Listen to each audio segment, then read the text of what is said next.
ప్రభునందు ప్రియ పరిశుద్ధ దేవుని కుమారులారా, దేవుని కుమార్తెలారా, యేసుక్రీస్తు నామములో మీ అందరికీ వందనాలు, దేవునికి స్తోత్రాలు. ఈరోజు మనము యేసుక్రీస్తు సిలువలో పలికినటువంటి ఒక మాటను గురించి ధ్యానం చేసుకుందాం. యేసుక్రీస్తు వారు సిలువలో పలికిన ఒక మాట, అంటే ఒకటో మాట కాదు, ఒక మాట, సిలువలో పలికిన ఒక మాటను గురించి మనం పరిశీలన చేసుకుందాం. వాక్యాన్ని చదువుదాం. మత్తయి సువార్తలో 27వ అధ్యాయము 46వ వచనం. మత్తయి సువార్త 27వ అధ్యాయము 46వ వచనం. ఇంచుమించు 3 గంటలప్పుడు యేసు ఏలి ఏలి లామా సబక్తాని అని బిగ్గరగా కేక వేసెను. ఆ మాటకు నా దేవా నా దేవా నన్నెందుకు చేయి విడిచితివని అర్థము. యేసుక్రీస్తు సిలువలో ఏమంటున్నాడండి? నా దేవా నా దేవా నన్నెందుకు చేయి విడిచితివి అని చెప్తా ఉన్నాడు. ప్రియులారా, మరి యేసుక్రీస్తు అంటున్న మాటను బట్టి తండ్రి క్రీస్తు చెయ్య విడిచాడు అనేసి మనకి చాలా స్పష్టంగా నా నా నా నా చెయ్యి ఎందుకు విడిచితివి అనేసి యేసుక్రీస్తు చెప్తున్నట్లుగా మనం అంటున్నట్టుగా మనకి అర్థమవుతుంది. అయితే మనం గమనించవలసిన విషయం ఏంటంటే, యేసుక్రీస్తు చెయ్య తండ్రి ఎందుకు విడిచాడు, ఎందుకు విడవలసి వచ్చింది, ఎవరి కోసం విడవలసి వచ్చింది, అసలు క్రీస్తు సిలువలో ఉన్నటువంటి పరమార్థం ఏంటి, యేసుక్రీస్తు ఈ లోకానికి రావాల్సిన అవసరం ఎందుకు వచ్చింది, ఈ లోకంలో ఆయన సిలువలో బలియాగం కావాల్సిన అవసరం ఎందుకు వచ్చింది, అసలు సిలువను గుర్చినటువంటి ఈ వార్త లేకపోతే సిలువను గుర్చినటువంటి సంగతులు, ఈ వార్త అనేది మరి ఇప్పుడున్న పరిస్థితుల్లో మన జీవితాల్లో ఏమై ఉంది ఒకసారి మనం ఆలోచించుకోవాల్సినటువంటి అవసరం ఉన్నది. ప్రియులారా, మరి మొదటి శతాబ్ద కాలంలో అపోస్తులు ప్రకటన చేసినటువంటి ఆ ప్రకటనలో ప్రత్యేకంగా క్రీస్తు సిలువను గూర్చినటువంటి సంగతుల్ని, క్రీస్తు సిలువను గూర్చిన సంగతుల్ని, మరి క్రీస్తు సిలువ మరణ పునరుద్ధానాలు గురించిన సంగతుల్ని ప్రత్యేకంగా వారు ప్రకటించినట్లు మనం లేఖనాల్లో మనం చూడగలం.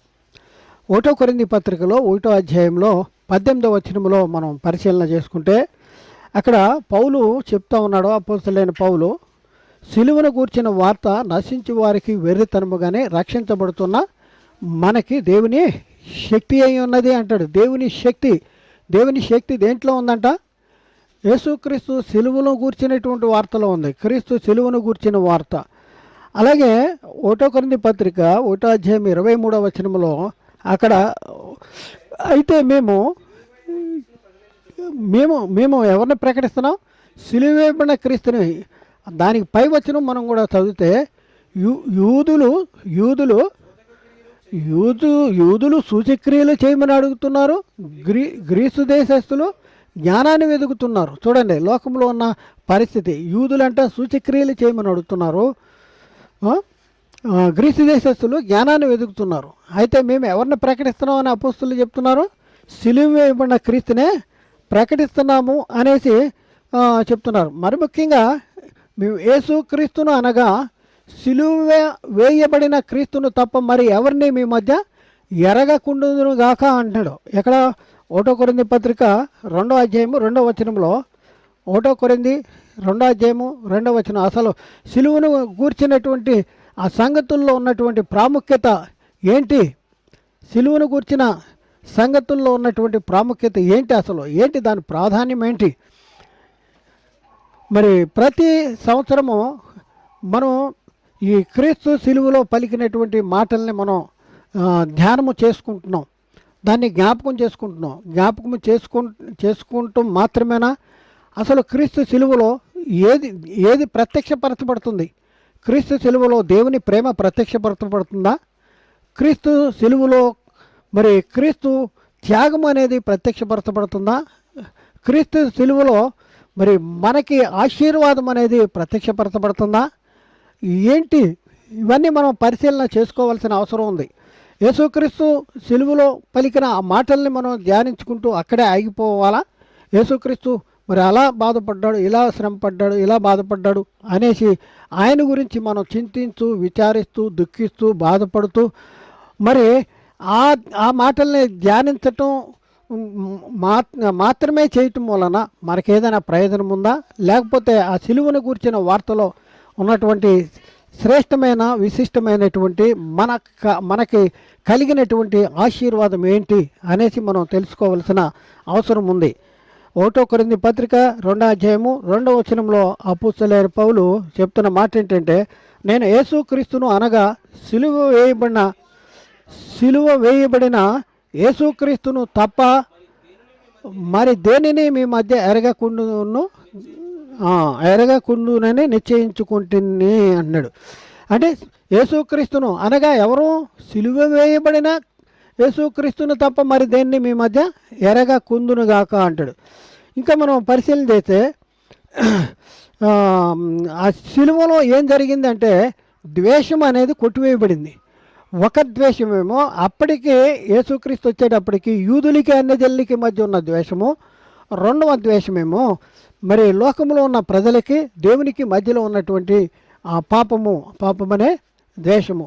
ఇది మరి తొలగించబడింది క్రీస్తు సిలువలో. ఇంత గొప్ప కార్యం అనేది మన జీవితాల్లో క్రీస్తు సిలువ ద్వారా జరిగింది. ఎఫ్సీ పత్రిక 2వ అధ్యాయము 16వ వచనంలో తన సిలువ వలన ఆ ద్వేషమును సంహరించి దాని ద్వారా వీరిద్దరిని ఏకము చేసి దేవునితో సమాధానపరచవలనని ఇలాగూ చేసిన గనుక ఆయనయే మనకు సమాధానకారకుడై ఉన్నాడు. చూడండి, దేవునితో సమాధానపరచవలనని ఆయన ఎలాగూ చేసెను అంటాడు. అలాగే మనం పరిశీలన చేస్తే కొలసీ పత్రిక 1వ అధ్యాయంలో 20వ వచనంలో, కొలసీ పత్రిక 1వ అధ్యాయము 20వ వచనంలో ఆయన సిలువ రక్తము చేత సంధి చేసి ఆయన రక్తము ద్వారా అంట ఆయన సిలువ రక్తము ద్వారా సంధి చేశాడంట. సంధి చేసి ఆయన ద్వారా సమస్తము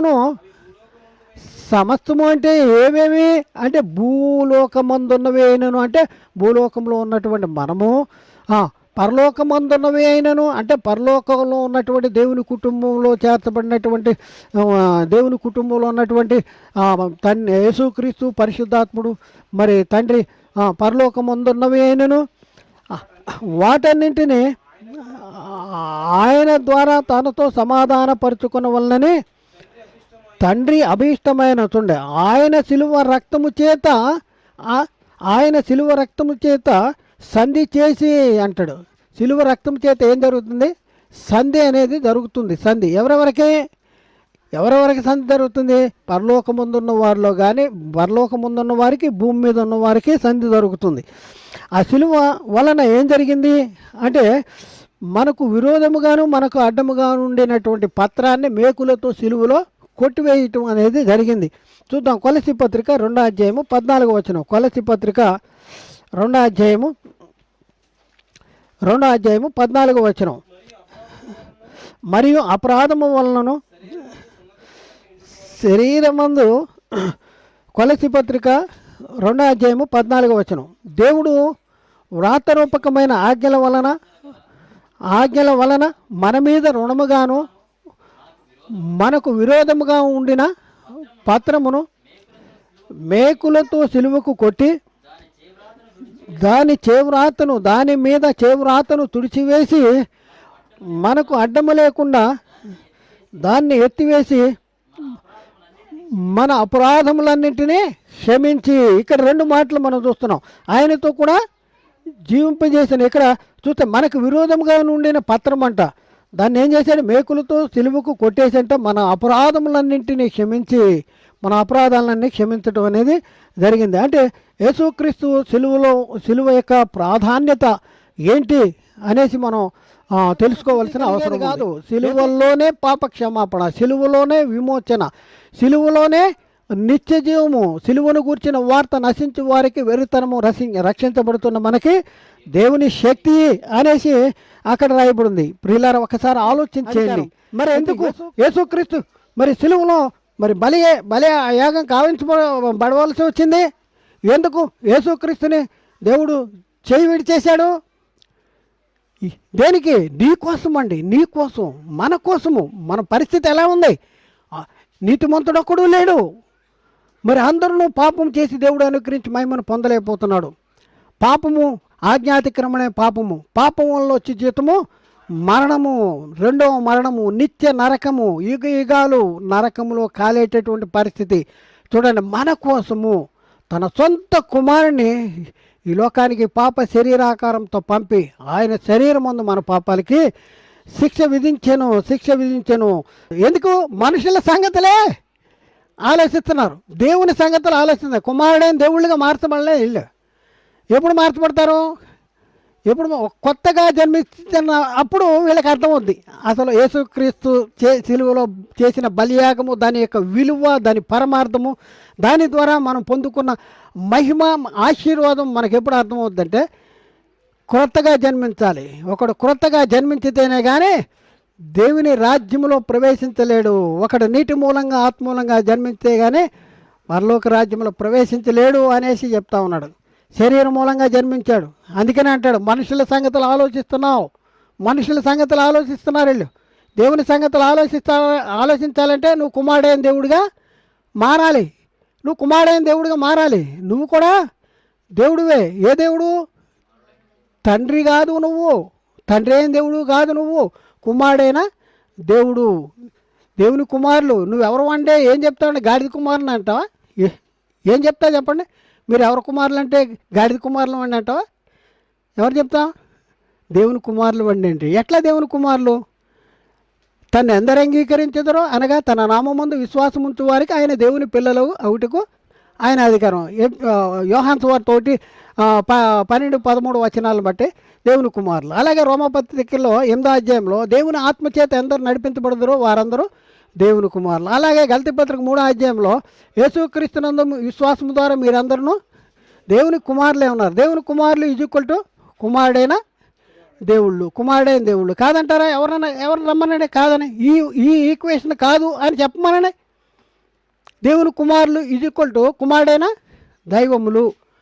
అవునా కాదా? చిన్న పిల్లల్ని అడిగి చెప్తారు, మనకు మాత్రం అర్థం కావట్లా. మరి మనం దేవుని కుమారుడైన దేవుళ్ళు అయ్యామా?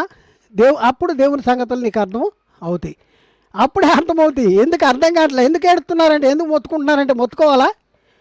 ఆయన పడిన శ్రమకి, ఆ కష్టానికి సార్థకతగా నా జీవితాన్ని మార్చుకుంటాను అనేసి మనమేం చేయాలి? ఆ దేవునికి ప్రతిరూపాలుగా, ఆ క్రీస్తుకు ప్రతిరూపాలుగా, క్రీస్తు స్వరూపం మన యందు ఏర్పడాలి. క్రీస్తును పోలి నడుచుకోవాలి. క్రీస్తు ఎలా జీవించాడు? క్రీస్తు ఎవరి కోసం శ్రమపడ్డాడు? క్రీస్తు ఎవరి కోసం నిందలు భరించాడు? మరి మనము ఏం చేయాలి? మన పరిస్థితి ఏంటి? శరీరమును ఆయన ఏం చేశాడు? మనము దేవుని ప్రేమించామంటే దేవుని ప్రేమించలే, కానీ దేవుడు మనల్ని ప్రేమించాడు. 1 యోహాను 4:10 మనము దేవుని ప్రేమించితమని కాదు, తానే మనలను ప్రేమించి మన పాపములకు ప్రాయశ్చిత్తమై ఉండుటకు ఆయన తన కుమార్ని పంపెను. ఇందులో ఏముందంట? ఇందులో ప్రేమ ఉంది. 2 కొరింథీ 5:19, 2 కొరింథీ పత్రిక 5వ అధ్యాయం 19, కొరింథీకి రాసిన 2వ పత్రిక 5వ అధ్యాయం 19. అదేదనగా దేవుడు వారి అపరాధములను వారి మీద మోపక క్రీస్తునందు లోకమును తనతో సమాధానపరచుకొనుచు ఆ సమాధాన వాక్యమును మాకు అప్పగించును. 2 కొరింథీ 5:18 సమస్తమును దేవుని వలన ఆయనవి, ఆయన మనలను క్రీస్తు ద్వారా తనతో సమాధానపరచుకొనుచు ఆ సమాధాన పరిచర్యను మాకు అప్పగించెను. రోమపత్రిక 8వ అధ్యాయము 31-32 వచనాలు. ఇట్లుండగా ఏమందుము? దేవుడు మన పక్షమునుండగా మనకు విరోధి ఎవడు? తన సొంత కుమారుని అనుగ్రహించుటకు వెనుతీయక అందరి కొరకు ఆయనను అప్పగించిన వాడు ఆయనతో కూడా సమస్తమును మనకెందుకు అప్పగించడు? చూడండి, తన సొంత కుమారుని అనుగ్రహించుటకు వెనుతీయక అందరి కొరకు ఆయనను అప్పగించిన వాడు ఎవరి కోసం అప్పగించాడండి? ఎవరి కోసం చెవి విడిచాడు? అందరి కోసం, మన కోసం, నీ కోసం, నా కోసం, మన అందరి కోసం ఆయన చేయి విడిచాడు. అందుకని అంటాడు, నా దేవా నా దేవా నన్ను ఎలా నా చెయ్యి ఎలా విడిచావు అంటాడు. చూడండి ఆ గంభీరమైనటువంటి ఆ పరిస్థితిలో అలా చెయ్యి విడవకపోతే మనకి ఆశీర్వాదము ఉండేదే కాదు. అలాగే రోమా 5:8 అయితే దేవుడు మన ఎడల తన ప్రేమను వెల్లడిపరుస్తున్నాడు. ఎట్లనగా మనం ఇంకను పాపులముగా ఉండగానే క్రీస్తు మన కొరకు చనిపోయాను. యోహాను సువార్త 3:16-17 దేవుడు లోకమును ఎంతనో ప్రేమించెను, కాగా తన అద్వితీయ కుమారునిగా పుట్టిన వాని యందు విశ్వాసముంచు ప్రతివాడు నశింపక నిత్య జీవము పొందినట్లు ఆయనను అనుగ్రహించెను. లోకము తన కుమారుని ద్వారా రక్షణ పొందుటికే గాని లోకమునకు తీర్పు తీర్చుటకు దేవుడు ఆయన్ను పంపలేదు. రోమాపత్రిక 5:8 అయితే దేవుడు మన ఎడల తన ప్రేమను వెల్లడిపరుస్తున్నాడు. మనమింకను పాపులంగా ఉండగానే క్రీస్తు మన కొరకు చనిపోయాను. రోమాపత్రిక 5:6-7 ఏలైనగా మనమింకను బలహీనమై ఉండగానే క్రీస్తు యుక్తకాలమందు భక్తిహీనుల కొరకు చనిపోయాను. నీతిమంతుల కొరకు సైతము ఒకడు చనిపోవుట అరుదు. మంచివాని కొరకు ఎవడైనాను ఒకవేళ చనిపోయినా తెగింపవచ్చును. ఎందుకనగా తెగించవచ్చును. 2 కొరింథీ పత్రిక 5:21 ఎందుకనగా మనమాయన యందు దేవుని నీతి అగునట్లు పాపమెరుగని ఆయనను మన కోసము పాపముగా చేశాను. మన కోసం ఆయన్ని పాపముగా చేశాడు. అంతేగాని వీళ్ళు ఆయన బలహీన అవటం వలన వీళ్ళు వచ్చి ఆయన చంపేశారు అనేది కాదు. మన కోసం అప్పగించబడాలి, ఆయన చేయి విడవాలి అనేది ఎప్పుడు జగత్తుకి పునాది వేయబడక మునిపే. అయితే ఇప్పుడున్న పరిస్థితుల్లో మన జీవితాల్లో ఏం కావాలి అంటే క్రీస్తు ప్రేమ మమ్మల్ని బలవంతము చేయుచున్నది అనే దృక్పథం అనే ఆలోచన నీకు రావాలి. ఆయన కోసం ఏడవటం కాదు, ఆయన కోసం దుఃఖించడం కాదు. క్రీస్తు ప్రేమ చూడండి 2 కొరింథీ పత్రిక 5:14-15 ఏలైనగా మేము వెర్రివారమైతమా దేవుని నిమిత్తమే, స్వస్థ బుద్ధి గల వారమైతమా మీ నిమిత్తమే. క్రీస్తు ప్రేమ మమ్మను బలవంతము చేయుచున్నది. ఏలైనగా అందరి కొరకు ఒకడు మృతి పొందిన గనక అందరూ మృతి పొందితనని జీవించు వారికి మీదట తమ కొరకు కాక తమ నిమిత్తము మృతి పొందిన తిరిగి లేచిన వాని కొరకే జీవించుటకు ఆయన అందరి కొరకు మృతి పొంది తిరిగి లేచనని నిశ్చయించుకున్నాము. ఎందుకంటే ప్రభువా అని ప్రతివాడు పరలోక రాజ్యము ప్రవేశింపడు. కానీ ప్రభు చిత్త ప్రకారం జరిగించేవాడే పరలోకంలో ప్రవేశిస్తాడు. నా తండ్రి చిత్త ప్రకారం జరిగించాలి.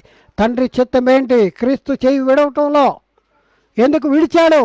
విడవటం ద్వారా ఏం జరిగింది? ఇప్పుడు నువ్వు ఏం చేయాలి? ఇది మనం తెలుసుకుని దానికి తగినట్లుగా మన జీవితాలను మలుచుకుందాం.